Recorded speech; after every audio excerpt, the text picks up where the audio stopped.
At Eminence, we believe we're the world's leading producer of musical instrument and pro sound speakers in the 6 to 18-inch range. At our peak in the early 2000s, we were producing about 11,000 speakers a day in 2 shifts. We got a factory in Kentucky that makes speakers and compression drivers, and a factory in Dongguan, China that makes speakers and compression drivers and cabinets, finished goods for our OEM customers. Our mission is dedicated to providing the best quality, value, and service to meet our customers' needs. My father started Eminence in 1966. He had taken a job with Magnavox in the late 1950s and moved to Paducah, Kentucky early in the 1960s as chief engineer of a factory they had there making speakers for televisions and radios. Around 1961, the factory was sold to a company called CTS, and he didn't really like the way that they did business and the way they treated their employees, so he came up with a scheme to start his own factory. Dad's original plan was to build 3 speakers a day in his garage, which they were 18-inch speakers, and he had calculated that that was sufficient business volume to provide for the family. And he had a customer, Ampeg, and the owner, Everett Hull, who needed 3 18-inch speakers a day for bass guitar cabinets. So that was his plan.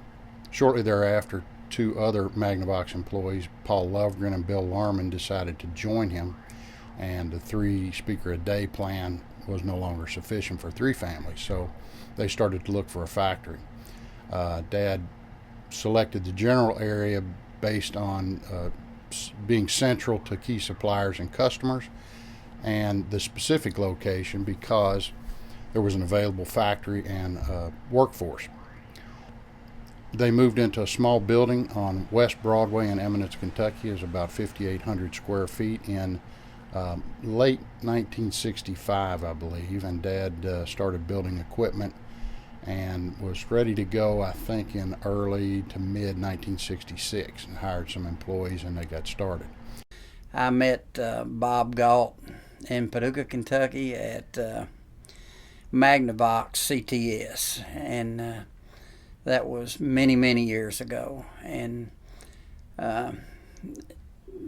Bob was the plant engineer there. And Bob left there and came up here, and of course his philosophy of building speakers and theirs was completely different. So he left there and came up here and started his own business. And shortly thereafter, he hired Art Oldham and Dean Powell, which Art was a tooling engineer and Dean was an electrical engineer.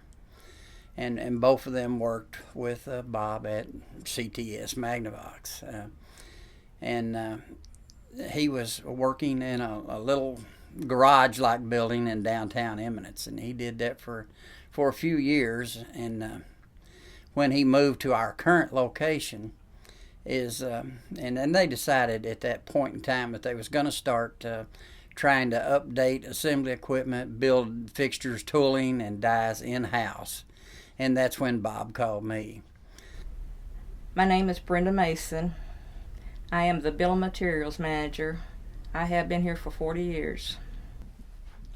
I started to work as Eminence Speaker on November 6, 1972, 1 month after the building we are in now was built.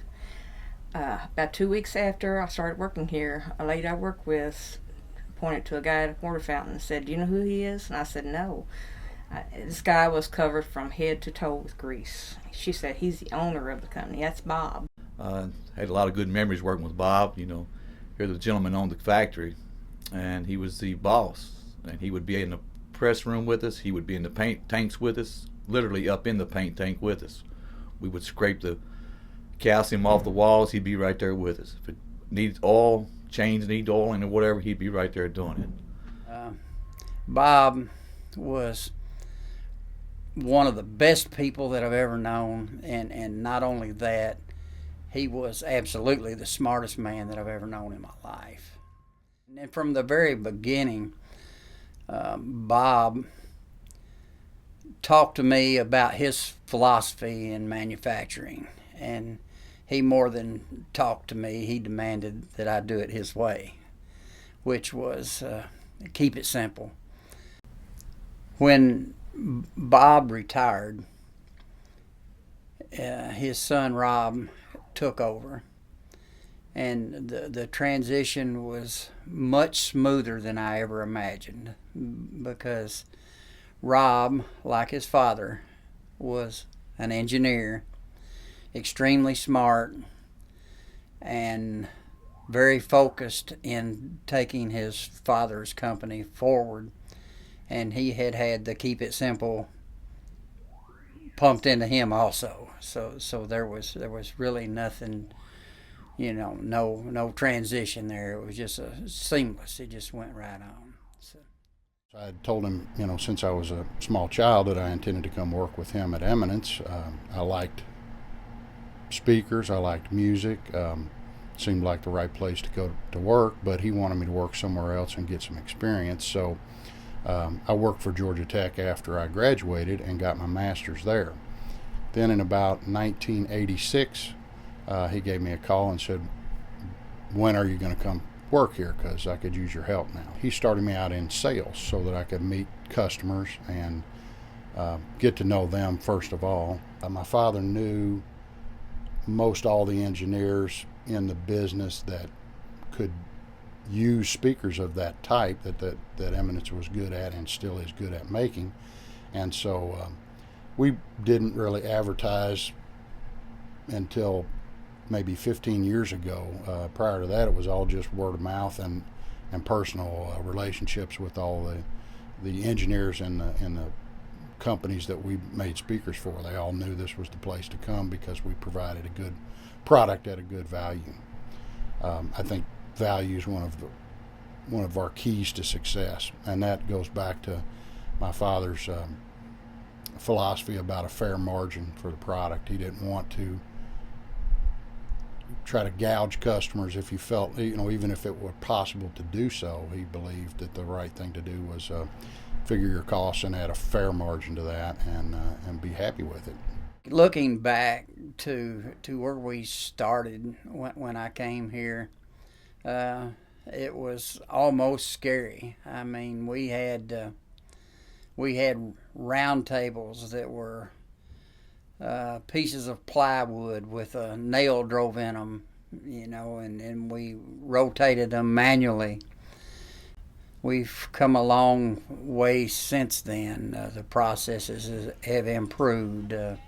We have Kevin Parrish now, and we've added a complete department where these people just study processes and help us, better focus on what we need to do to keep this place headed in the right direction. For example, what we've got currently in the shop is a couple of machines. One is a foam in place rear gasket machine that's going to give us the capability of eliminating rear gaskets and replacing a gasket that cost us from anywhere from $60 to $1.25 a piece for pennies.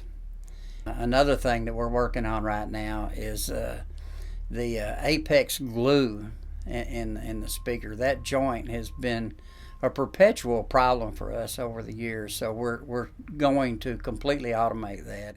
I am very proud of my contribution to the success of this plant. I'm very proud of the department, my department, the tool and die department we have. We're very fortunate to have the talent that we've got working here. I learned how Dad did business, and I have tried to continue that philosophy since I got here. He always believed in treating employees well, treating customers and suppliers fairly. I became very close to Bob and really loved working with him. And I hope that if he could see the plant now, that he would be satisfied with where we've taken it. We've tried to maintain his philosophy over the years of keeping it simple. If you went out into the plant right now, you wouldn't see a whole lot of bells and whistles. But what you would see if you looked real close is a very efficient plant.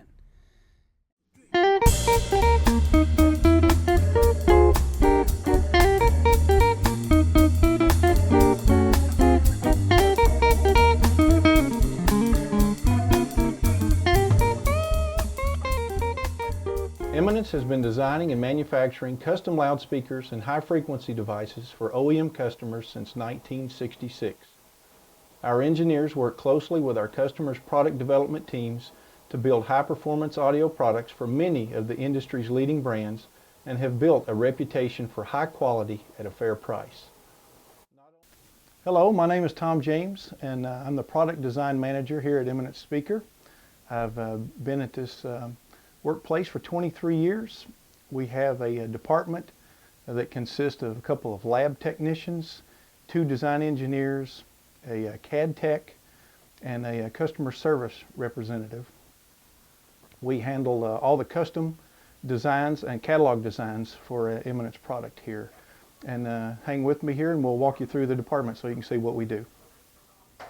Here in the design lab, we put together the original engineering samples based upon the customer specifications and sometimes through a competitor's driver that's been provided.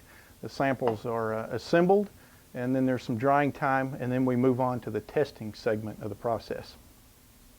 Here in the lab, we measure each engineering sample with computerized test equipment.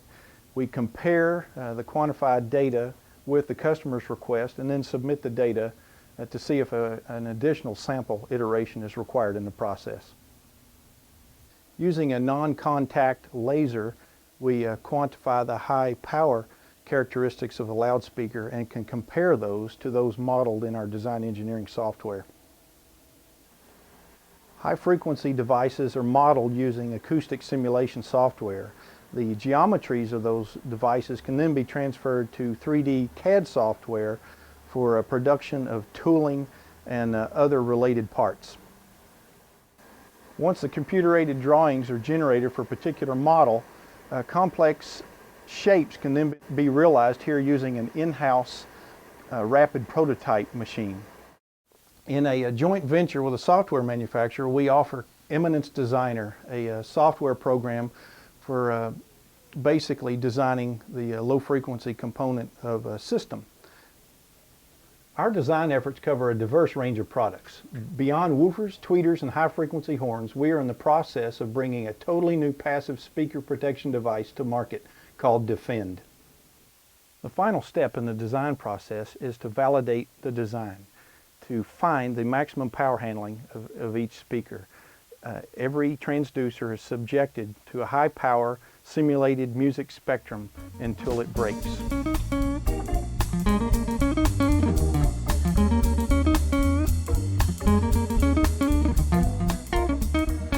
My name is Sharon Daugherty. I've worked here 18 years.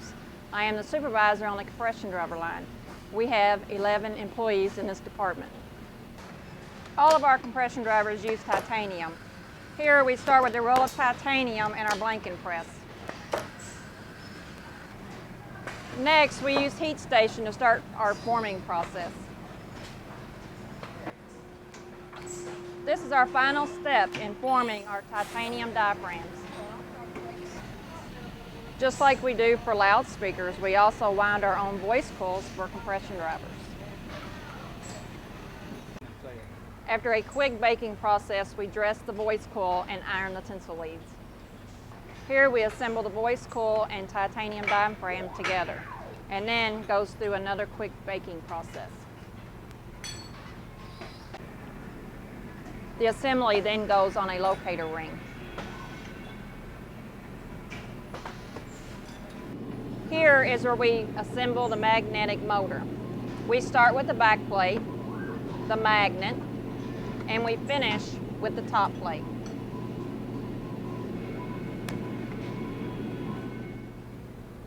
We install a phasing plug cut to size, then we assemble the diaphragm and cap. For the final step, we use 3 screws to assemble the cap and diaphragm. Then we solder leads. After the driver is magnetized, we perform a series of quality control tests. Then each driver is packed for distribution.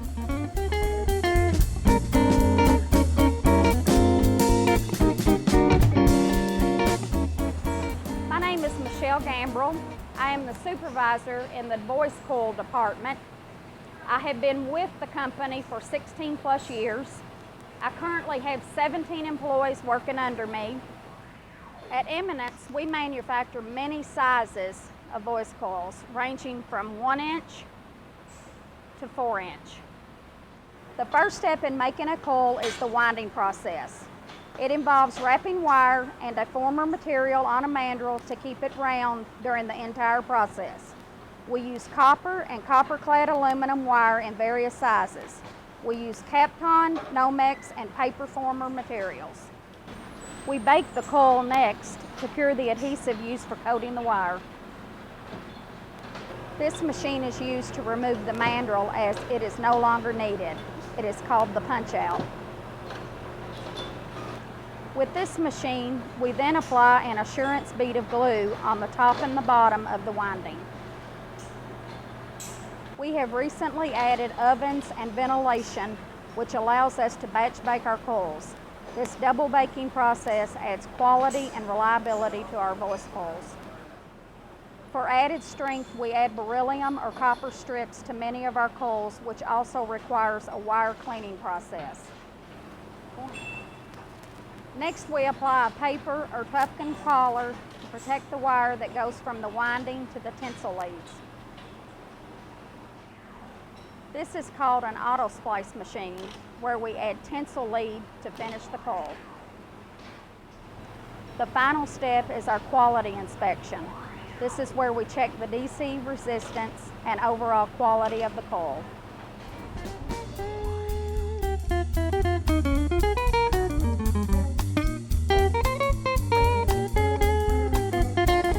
My name's Garrett Gambrell. I'm supervisor over the press room and paint line. I've been here 2.5 years and currently have 14 employees. We run a variety of baskets here, 2 styles, one being cast aluminum, ranging from 10 inch to 18 inch, the other being stamped steel, 6.5 inch to 15 inch.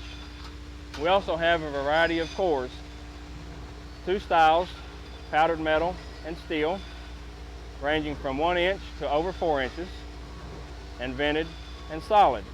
Now our solid cores, we weld to a back plate, and our vented cores, we stake to the back plates.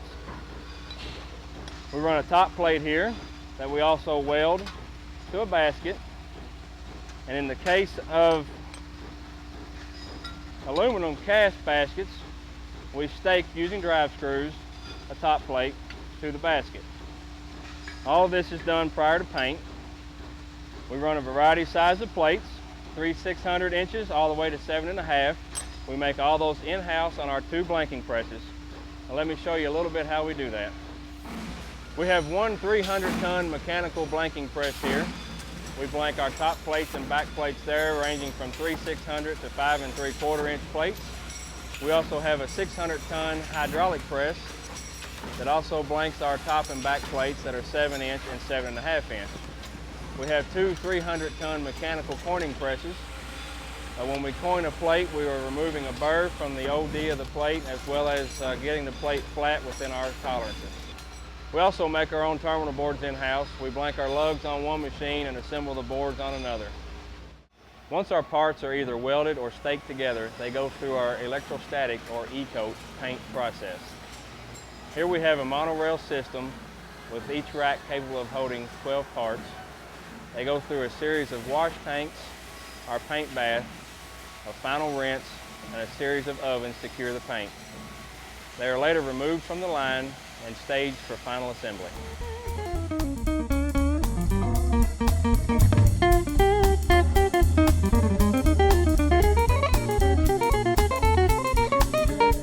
My name is Jason Stanley.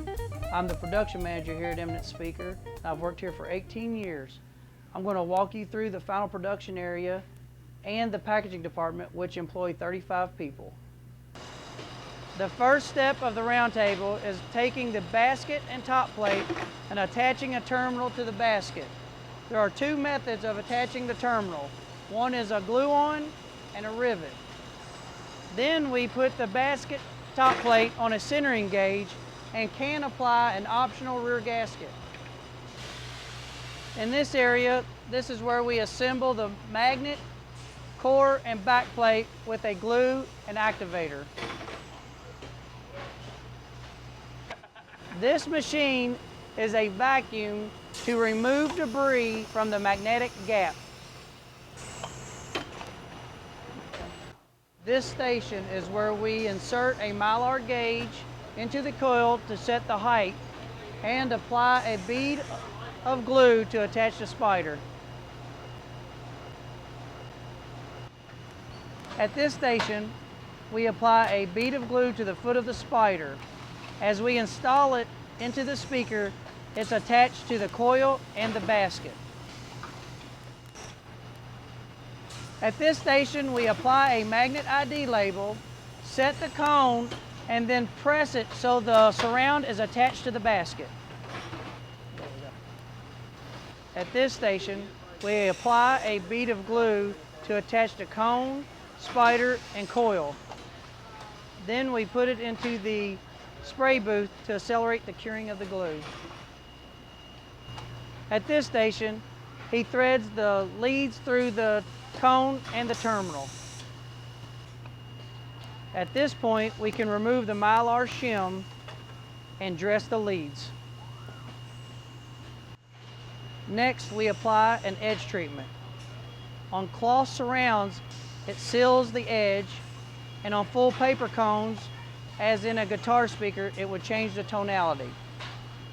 This machine applies a bead of glue to install the dust cap, along with a bead of glue to prevent metal buzzing. After the dust cap is installed, we send a speaker through our C-core magnetizer. The next station is where we install and press our front gaskets. Our last process on the final assembly line is where we crimp the tinsel to the terminal. Then we snip the excess tinsel lead and dot the terminal. At the end of the production line, there is an oven to help dry the glue on the speakers so we can test every speaker that we make.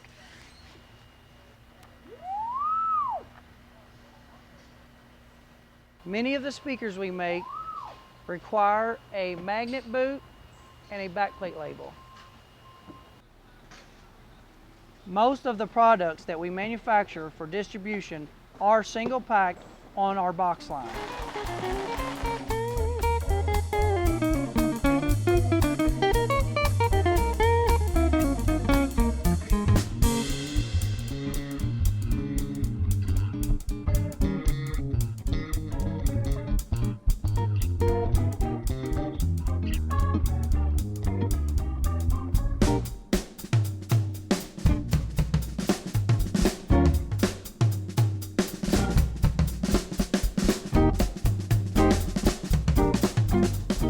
I'm Glenn Simpson. I've been here nearly 25 years. I am in charge of incoming QC, outgoing QA, our returns department, our U.S. distribution warehouse, as well as our packing department.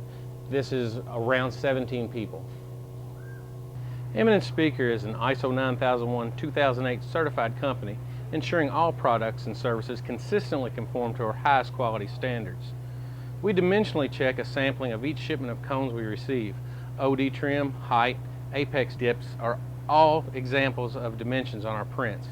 But we also check resonance readings of the cone in free air. This doesn't always match what is on print for a completed driver, but in QC we are looking for consistency as much as anything. If we feel the cone is way off, we will get with a lab to build a test speaker. We also check a sampling of the received spiders. Mainly a means of R&D, the true machine checks deflection of the spiders.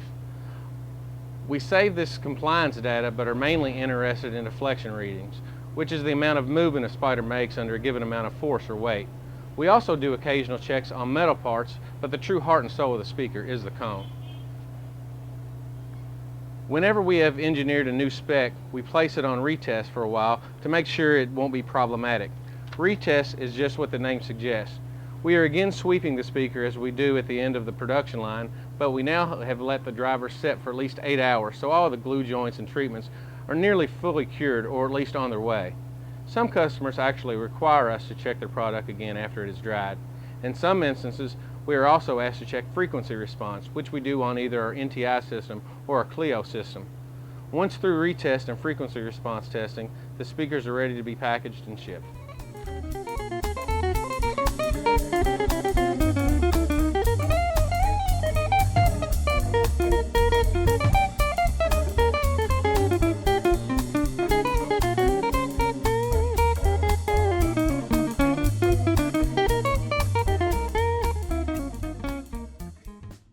Years ago, that's when I started here at Eminence Speaker.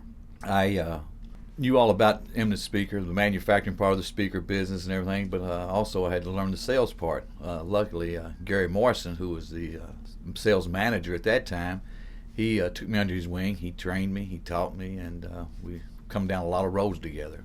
Just another great friend I've developed by being here at Eminence Speaker. I came to Eminence in 1988, and I worked a few weeks on the production lines to learn how speakers are being built. After about 2 or 3 weeks, Rob Galt came back and talked to me about moving into the sales department, that our Vice President of Sales, Joe Stoffel, was going to retire at the end of the year. Back in those days, we didn't have emails or iPhones or any of the electronic communications that we have today. We spent 80% of our time on the telephone talking directly to our customers, which was really great because you got to know the customers in a personal way. You knew their family, their children, their wives. You got to kind of experience their children growing up and what they were doing, and of course they knew my children and all about my family as well. And we developed those relationships over the years, and they continue today. Shortly after I moved into the sales department, I received phone calls from 2 of the largest car audio aftermarket companies in the United States, and they wanted to know if Eminence had the capabilities of building their car audio speakers. With a little help from Bob and some of the engineers, we were able to design and build some of the best car audio speakers in the industry.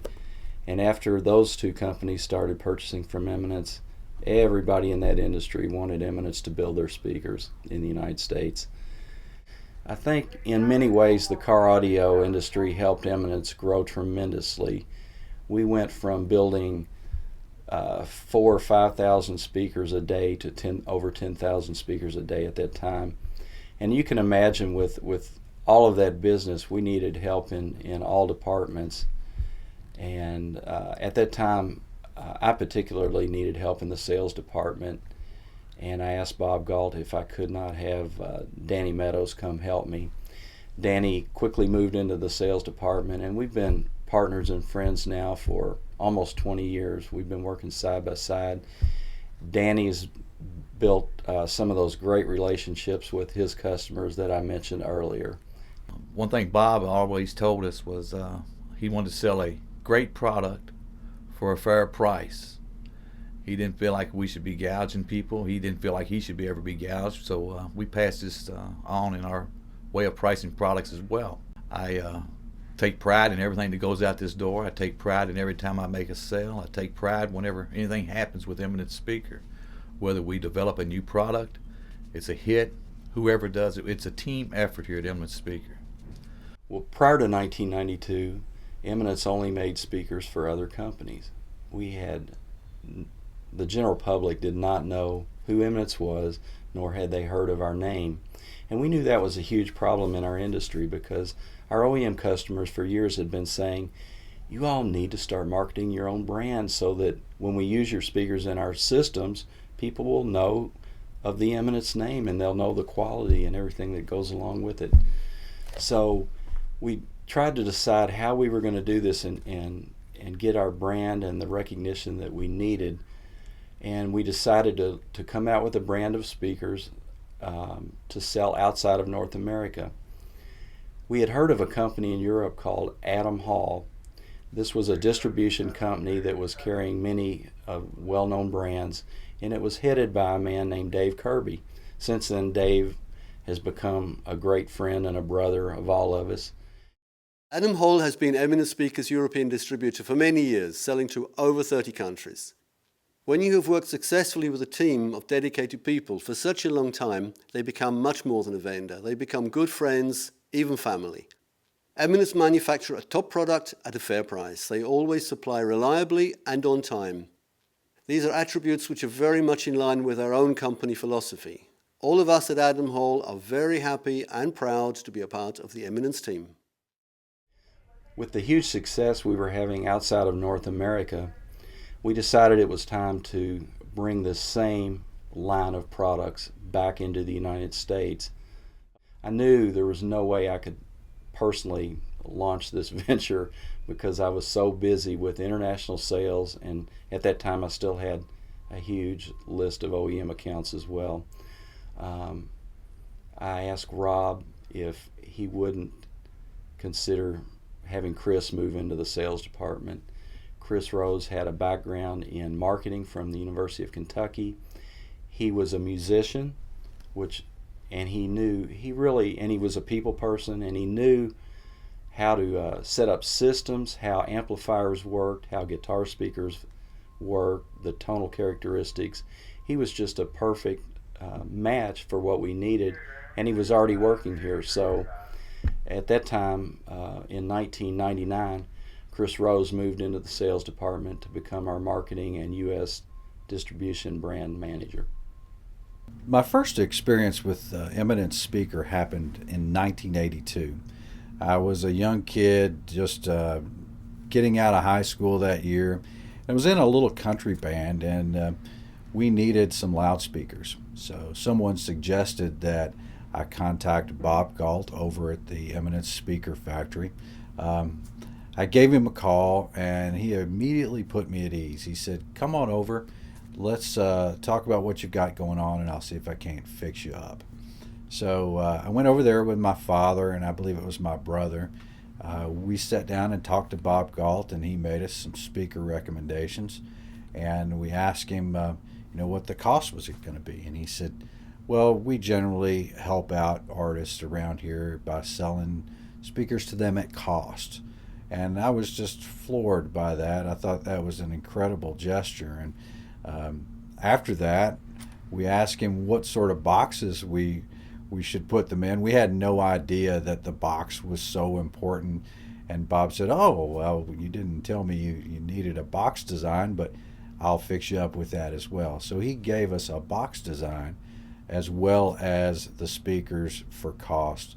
And I was just so impressed with that as a kid, more so in Mr. Galt than the company, but I came to learn many years later that that's how he ran his company every day, and I was impressed with Eminence from that day forward.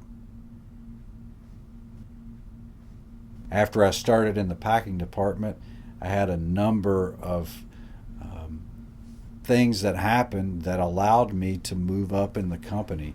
The first one was that my supervisor had an illness in her family, and she had to take some time off. So I served a stint there in the packing department as the interim supervisor. Shortly after that, around 1999, the company was considering distribution of its own branded product line. And since I was, I guess, about the only person in the company who had any marketing or advertising experience, they considered me to be the distribution manager and head up that, what they called the U.S. distribution division. That would be the division responsible for branded product sales. And of course, I jumped on that opportunity. That led to later a position in marketing and advertising, which was my dream job. And then just a few years ago, about 3 years ago in October, Rob Galt came to me and asked me to serve as president of the company, which was probably the biggest honor that I've ever had in my life. It's an incredible challenge, but it's a very, very rewarding opportunity for me, and I'm humbled by the offer and the opportunity to get to serve in this role. And I started here at Eminence Speaker in the fall of 1993 when I was 20 years old. The economy was a lot better back then, and we had a night shift. And I worked as a temporary for several months on the night shift. And I was eventually hired full-time in January 1994 in our production area that assembles the magnets and metal structures. And I was always eager to learn, and I would volunteer for overtime and work in various areas of the factory. And I worked everywhere from our press room all the way out to the final assembly lines. And we're a company that likes to promote within when it's possible, and I think that's a huge advantage. And I would sign up for a lot of different jobs during my 4 years in production. I finally got a position in our engineering department as a lab tech in 1998, and I believe that was a perfect fit for me. I started in the lab building samples and learning how to test them, and I eventually became our tech support guy, which I currently am, and I field all of our technical inquiries. I also get to do speaker design, and that's really cool. I feel like my job's a really cool job. I get to work with the biggest names in our industry as far as amp manufacturers and some of the world's greatest musicians, and I get to help them get their tone. Hi, this is Guthrie Trapp. And I'm Jeff King.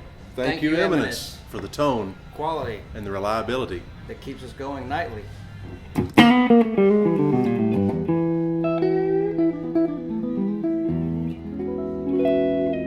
stole your lick. That's okay.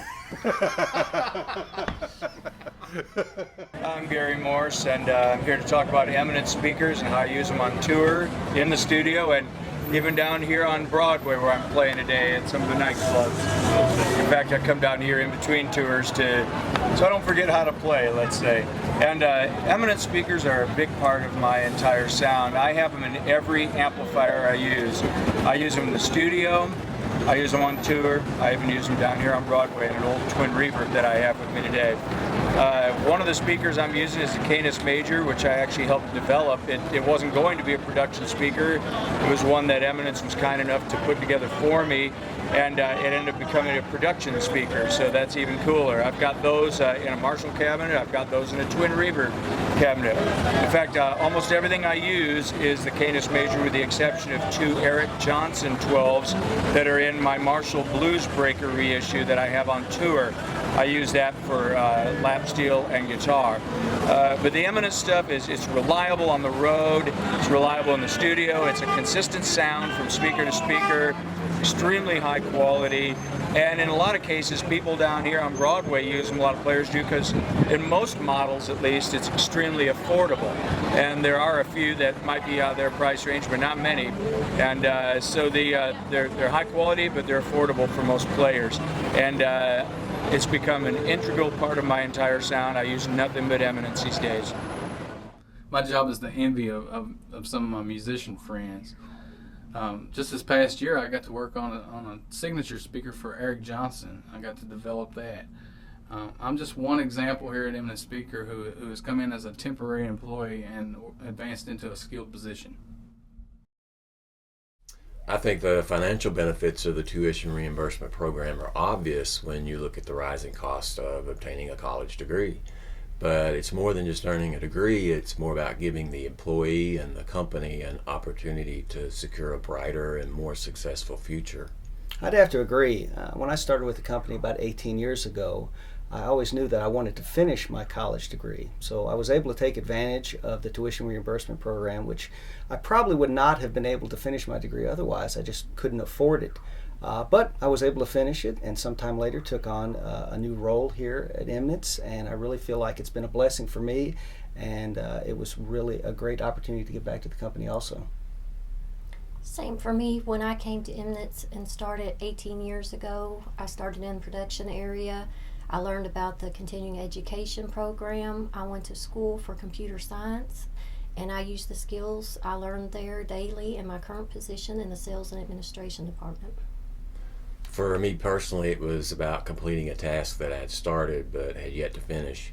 When I came to Eminence 24 years ago, I had college credits, and a position became available in accounting. I took that role, and at that point I returned to college and earned my accounting degree.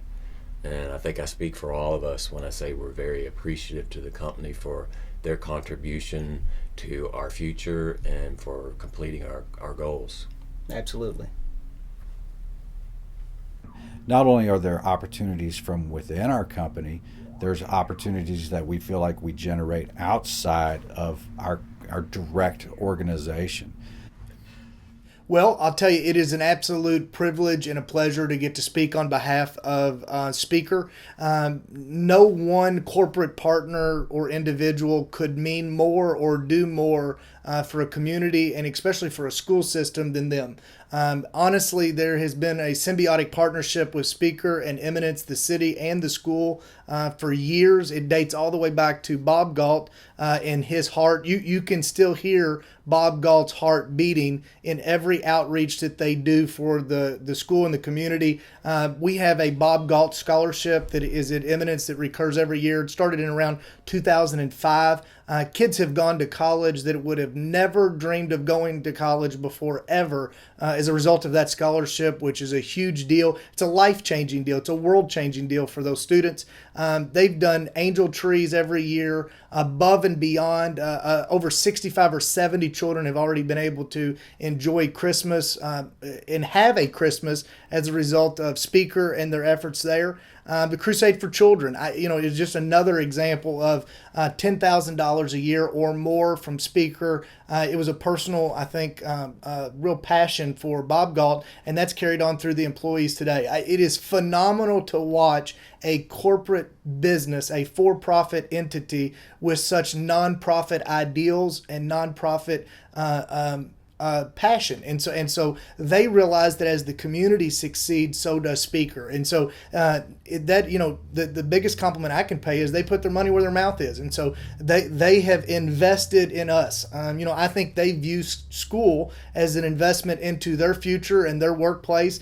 We've been working with them now for some time on even creating a standardized means of workplace assessment to make sure that we get more qualified candidates from Eminence into the workplace. We've been working internationally with Speaker on the partnership that they have overseas in China with some of their suppliers and connecting those resources and experiences back into the school as well.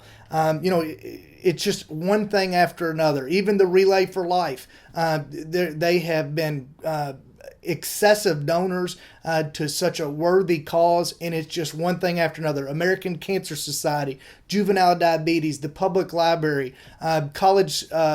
We have online college programs here at school. Many kids can't afford to even do that, and so Speaker many times has stepped up to the plate and done that for our students. And I'll tell you, Speaker is and the Galt family are held in the highest regards from Eminence Schools and from this community, and the corporate world has no idea the impact that they've had on us and on our future and honestly on our today. We have a tremendous team here. We all work very, very hard, and I think it's a testament to the Galt family that they've been able to create such an environment where people can work happily together and achieve great things in an industry that's not only rewarding but very, very fun.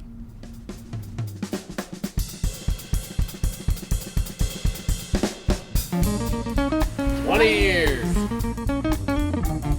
21 years. 22 years. 23 years. 24 years. 26 years. 29 years. 33 years. 35 years. 36 years. 38 years. 40 years. Eminence Speaker is more than just a factory. It's a family. We are Eminence!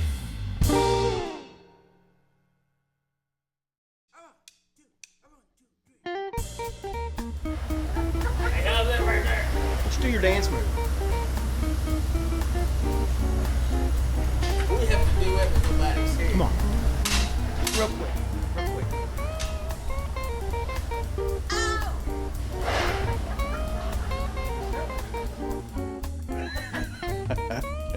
Take another. Hi, this is Guthrie Trapp. And I'm Jeff King. Thank you, Eminence. Alright, we're gonna get it here. Say it real loud. 38 years. Say 38. 38. Alright, now let's do it for real. Hi, this is Guthrie Trapp. And I'm Jeff King. Thank you, Eminence, for the tone. Quality. I've been blessed to be a part of a factory. Well, let me rephrase it. I've been blessed to be part. Let me start all over. Hi, this is Guthrie Trapp. And I'm Jeff King. Thank you, Eminence, for the tone. And reliability. Hi, this is Guthrie Trapp. I'm sorry. Oh, Lord. And we are no longer Eminence endorsers.